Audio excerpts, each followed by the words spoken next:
Au Moyen-Orient, au 8e siècle, une nouvelle dynastie s'empare du contrôle de l'un des plus grands empires du monde, le califat islamique.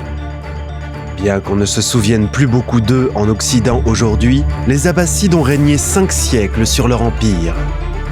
Ils ont dirigé une ère de domination militaire islamique, de construction de villes, d'érudition brillante et d'innovation technologique. Cette période est aujourd'hui considérée comme l'âge d'or de l'islam. Voici l'histoire du califat abbasside.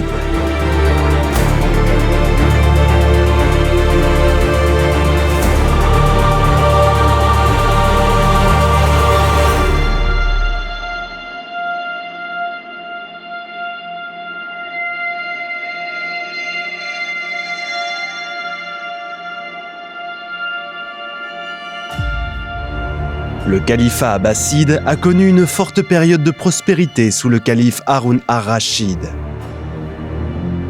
Et afin d'assurer la continuité de ce succès, il prépara sa succession d'une manière à maintenir la stabilité et la paix. Son fils Muhammad devait être son héritier, mais dans une démarche courante depuis l'époque des Omeyyades, il nomma également un autre fils, Abdallah, comme héritier de Muhammad. Cela s'avéra être une recette pour un désastre. En 809, à Bagdad, Muhammad succéda à son père comme calife, prenant le titre d'Al-Anim, le digne de confiance. Son demi-frère Abdallah devint gouverneur du Khorasan, avec le titre d'Al-Mamoun, le fiable. Des factions rivales se formèrent bientôt dans les deux cours. À Bagdad, les conseillers d'Al-Amin l'exhortèrent à écarter son frère de la succession. Et à peine un an après le début de son règne, il rompit l'accord conclu par son père. Al-Mamoun était furieux. La méfiance fraternelle explosa bientôt en guerre civile. Les forces Khorasan d'Al-Mamoun remportèrent une grande victoire contre une force bien plus nombreuse à Rai et assiégèrent Bagdad en 812. Après un siège sanglant d'1 an, la ville tomba. Le calife Al-Amin fut capturé alors qu'il tentait de fuir et est exécuté. Au départ, Al-Mamoun dirigeait le califat depuis son ancienne base de Merv. Ici, dans un effort pour élargir son soutien après la guerre civile, il noua une nouvelle alliance avec les Alides. Cette puissante famille descendait d'Ali, 4e calife et gendre du prophète Mahomet. Ils deviendront plus tard les dirigeants de l'islam chiite, la branche de l'islam qui considère que la véritable autorité spirituelle appartient aux descendants d'Ali. Au lieu du noir traditionnel des Abbassides, la cour d'Al-Mamoun commença à porter du vert, une couleur associée aux Alides. Al-Mamoun maria même 2 de ses filles à la famille des Alides et fit de l'imam Ali ar-Rida son héritier apparent. Mais ces politiques déclenchèrent une réaction hostile en Irak et déclenchèrent des révoltes majeures à Bagdad. Au bout de 6 ans, le calife y déplaça la capitale pour établir l'ordre et abandonna son alliance avec les Alides. Al-Mamoun est également connu pour ses tentatives d'imposer une nouvelle doctrine religieuse au califat. Il invita d'abord des érudits éminents à Bagdad pour discuter de questions théologiques, tels que les actes des compagnons du prophète, les hadiths et la nature du Coran. Cependant, sa déclaration selon laquelle le Coran avait été à un moment donné créé par Dieu plutôt que coéternel avec Dieu rencontra une résistance acharnée. 18 années de persécution religieuse suivirent, une période connue sous le nom de Mihna ou Inquisition, au cours de laquelle les érudits dissidents furent emprisonnés, voire exécutés. En 833, Al-Mamoun fut remplacé par son frère, qui prit le titre d'Al-Mutazim. Il se révéla bien moins intéressé par le débat théologique que par le fracas des armes.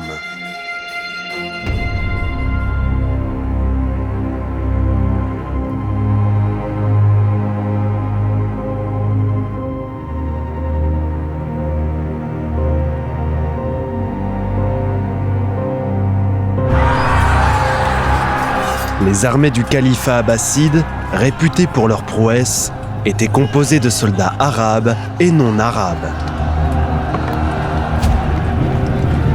Les Kholassaniens, soldats de la province frontalière du Khorasan, étaient les troupes qui avaient contribué à propulser les Abbassides au pouvoir pendant la troisième fitna, ou guerre civile islamique.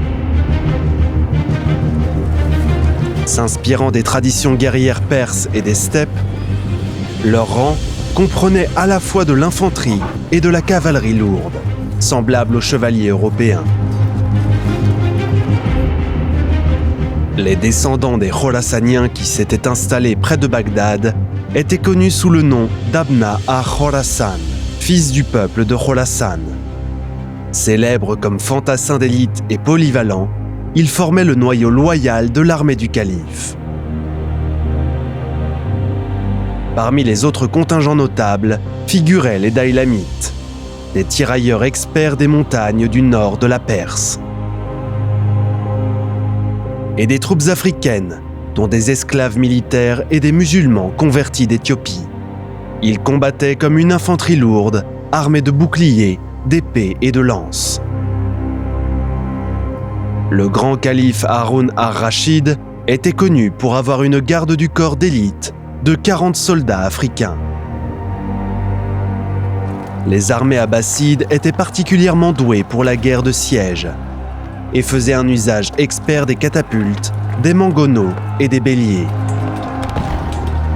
Ils disposaient même de troupes spécialisées, armées d'armes à feu au naphta ou à base de pétrole. Aucune illustration contemporaine n'est connue, mais on pense qu'elles étaient similaires à cette illustration byzantine, légèrement plus tardive. Le IXe siècle, cependant, allait connaître des changements si radicaux que certains historiens l'ont qualifié de révolution militaire. Pendant la guerre civile entre les fils d'Ar-Rachid, Al-Mu'tasim avait commencé à élargir sa suite militaire en achetant des soldats esclaves turcs. Son fournisseur préféré était la famille samanide, gouverneur de Transoxiane.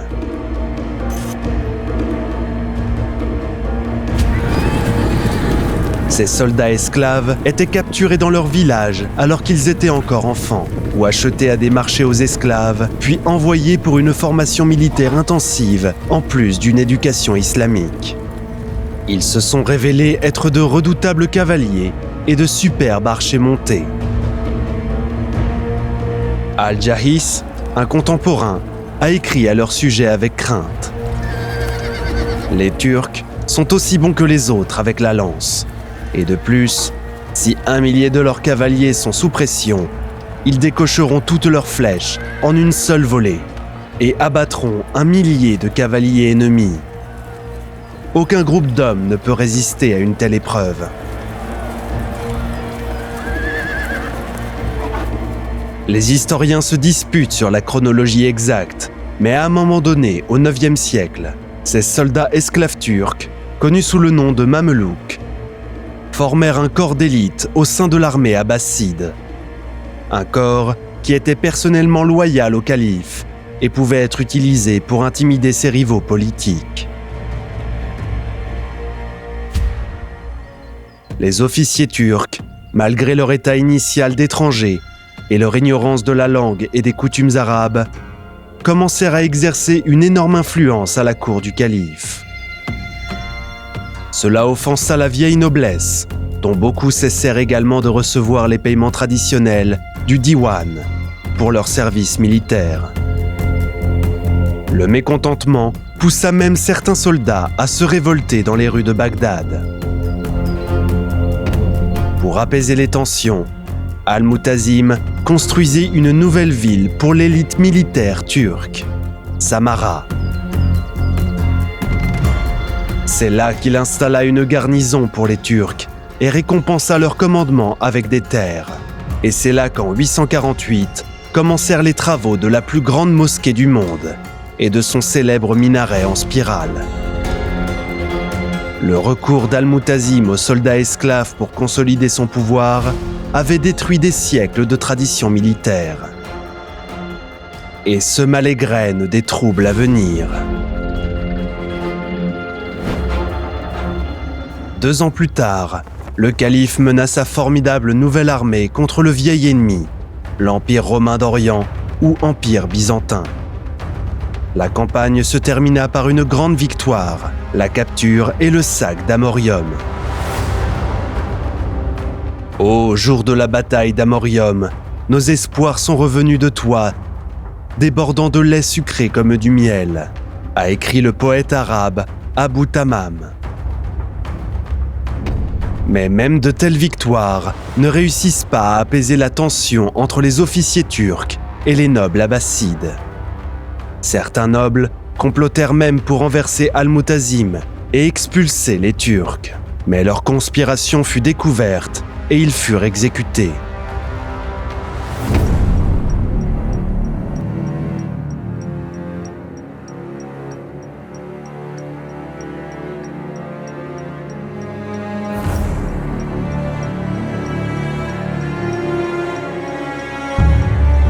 Al-Mu'tasim fut remplacé par son fils aîné, Al-Warsik.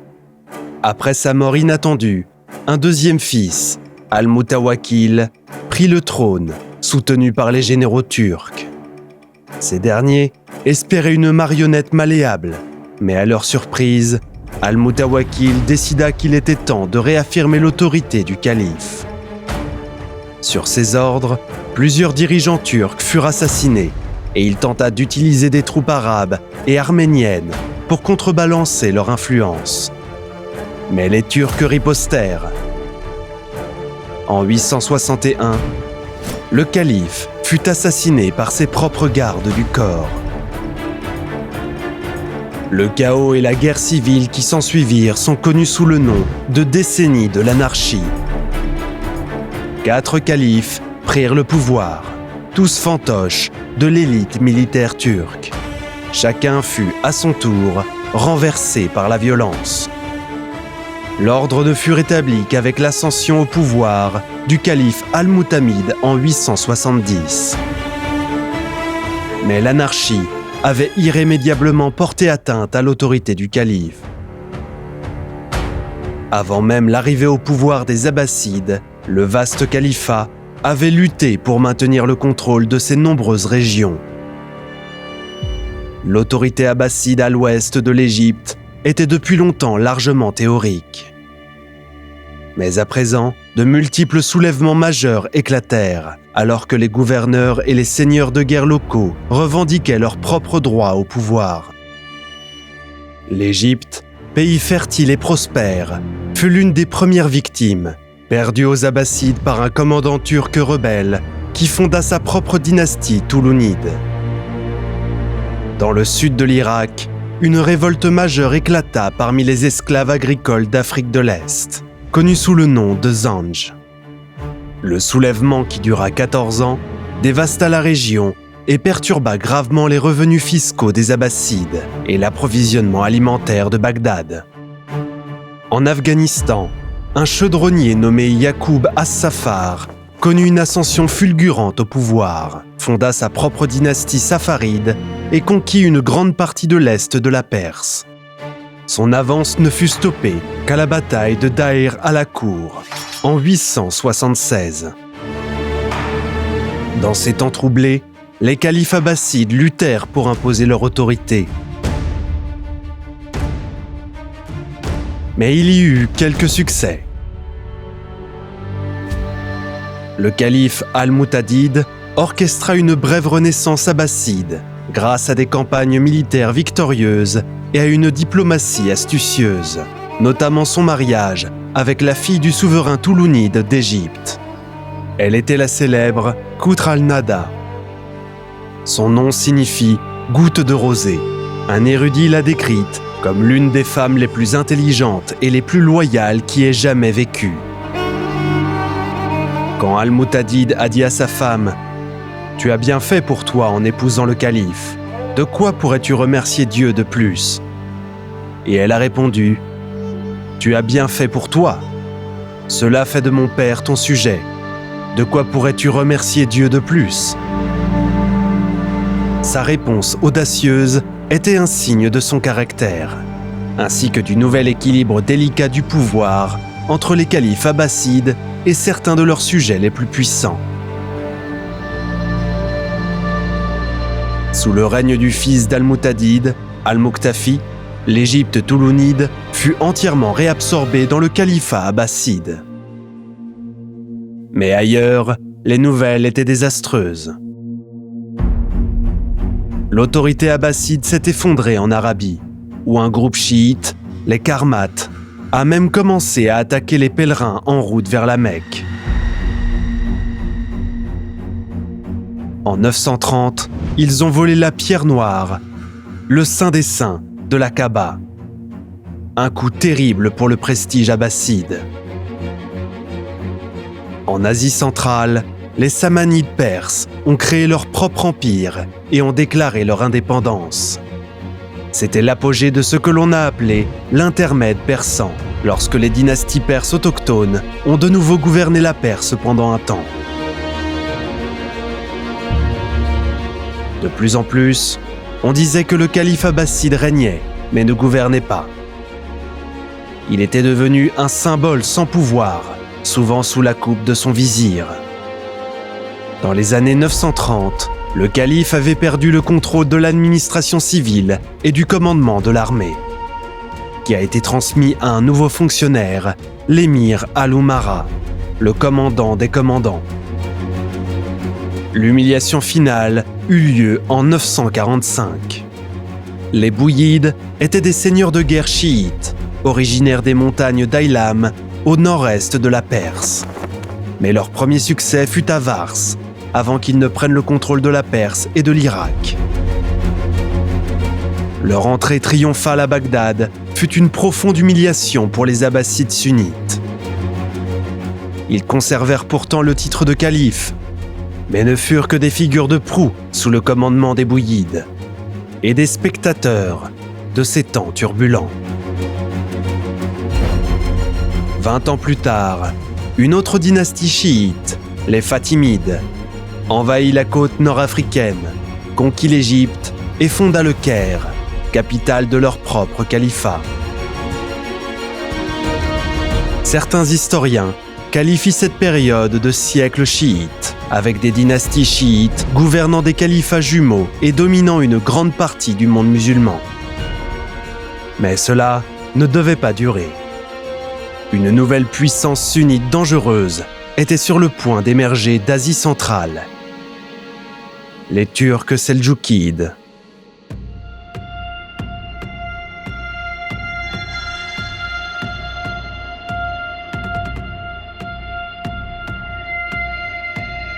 Les Turcs seldjoukides étaient des éleveurs nomades, originaires des steppes d'Asie centrale. Ils étaient de féroces guerriers qui devinrent les défenseurs de l'islam sunnite. À la fin du Xe siècle, peut-être en réponse à un changement climatique, ils se sont étendus au sud, dans le Khorassan. L'empire ghaznévide, successeur des Samanides, fut le premier à tomber. Les Turcs seldjoukides étaient inarrêtables. Ils déferlèrent vers l'ouest, à travers le plateau persan, prirent Bagdad et renversèrent les Bouyides, écrasèrent une armée byzantine à Manzikert et forgèrent le grand empire seldjoukide. Leur triomphe fut tempéré par l'arrivée des croisés européens, qui prirent Jérusalem en 1099 et créèrent une série d'États croisés. Une secte chiite, entourée de légendes, a riposté aux Seldjoukides avec une précision mortelle. En 1092, Nizam al-Mulk, vizir de l'empire seldjoukide, a été tué par l'ordre des assassins, son escadron d'assassins déguisés en mystiques soufis. Les assassins, ou Hachachines, comme on les appelle en arabe, était un nouvel ordre militaire ismaélien, formé dans les montagnes du nord-ouest de la Perse. Face à des ennemis puissants, mais sans armée propre, ils se sont tournés vers le subterfuge et l'assassinat pour atteindre leurs objectifs. De nombreuses histoires fantaisistes sont racontées sur les assassins, mais l'ordre était réel et craint, et responsable de nombreux meurtres politiques au cours des 2 siècles suivants.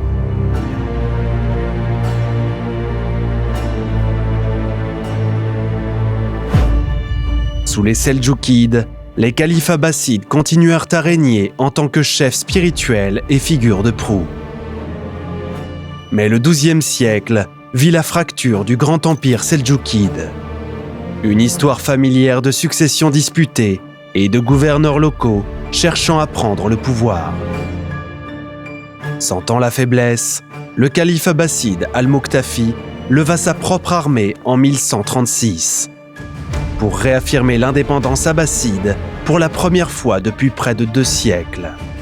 Il prit le contrôle de Bagdad et en 1157 la défendit contre un siège seldjoukide.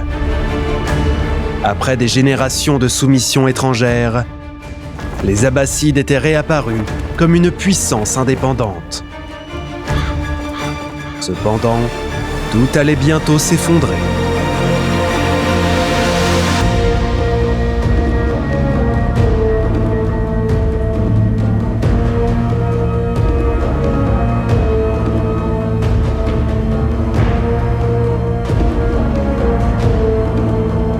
Au XIIIe siècle, une nouvelle force venue de l'Est s'abattit sur le monde islamique, dispersant des armées et détruisant toutes les villes qui ne se soumettaient pas. Les Mongols. Le premier à tomber fut l'empire khwarezmien, successeur des Seldjoukides, envahi par les hordes mongoles de Gengis Khan. En 1256, son petit-fils, Hulagu, était prêt à renouveler l'assaut. Mais il tourna d'abord son attention vers les assassins qui, selon la rumeur, complotaient pour sa mort. L'ordre fut dispersé et écrasé. 2 ans plus tard, Hulagu avança contre le califat abbasside. Alors que ses armées approchaient de Bagdad, il envoya un avertissement sévère au calife Al-Mustasim, exigeant la reddition de la ville.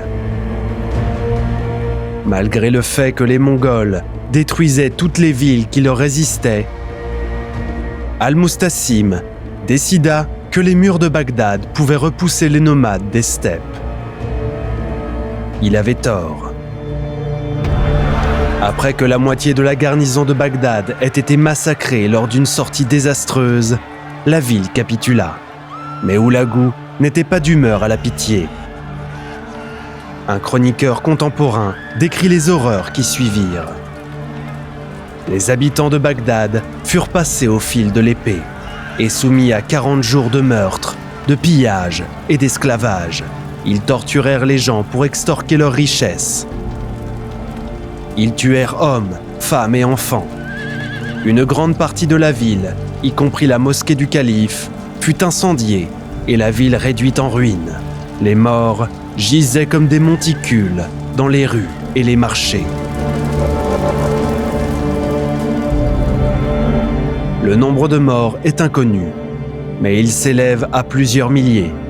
Selon certaines sources, seuls les chrétiens furent épargnés grâce à l'intercession de l'épouse chrétienne de Hulagu. Les bibliothèques de Bagdad furent détruites. Leurs livres et manuscrits, représentant des siècles d'érudition musulmane, furent jetés dans le Tigre, de sorte qu'ils aient été noircis d'encre. Al-Mustasim fut contraint d'assister à cette terrible destruction. Ensuite, selon plusieurs sources, il fut roulé dans un tapis et piétiné à mort, car les Mongols craignaient de faire couler le sang royal. Le dernier calife de Bagdad était mort. Les Abbassides n'allaient plus jamais détenir un pouvoir politique significatif. Al-Mustasim ne fut pas le dernier calife abbasside. La lignée se poursuivra sous le sultan mamelouk, qui dirigeait alors l'Égypte.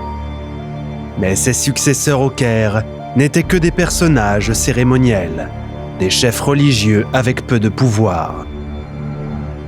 Le dernier calife, Al-Mutawakkil III, se rendit à l'Empire ottoman en 1517 et fut emmené comme prisonnier à Constantinople. Ce fut un destin humiliant pour une dynastie qui avait autrefois gouverné l'un des plus grands empires de l'histoire. Une dynastie qui avait dominé le Moyen-Orient. Elle avait affronté et vaincu les Byzantins à l'ouest et les Chinois à l'est.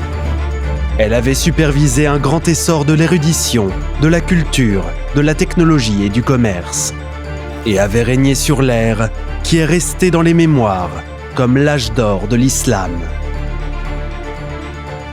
Pendant les siècles à venir, les dirigeants islamiques ont affirmé leur légitimité en revendiquant leur descendance de cette dynastie imposante.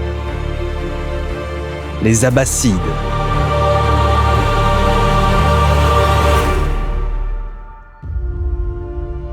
Un grand merci à Osprey Publishing pour l'aimable autorisation d'utiliser plusieurs de leurs images dans cette vidéo.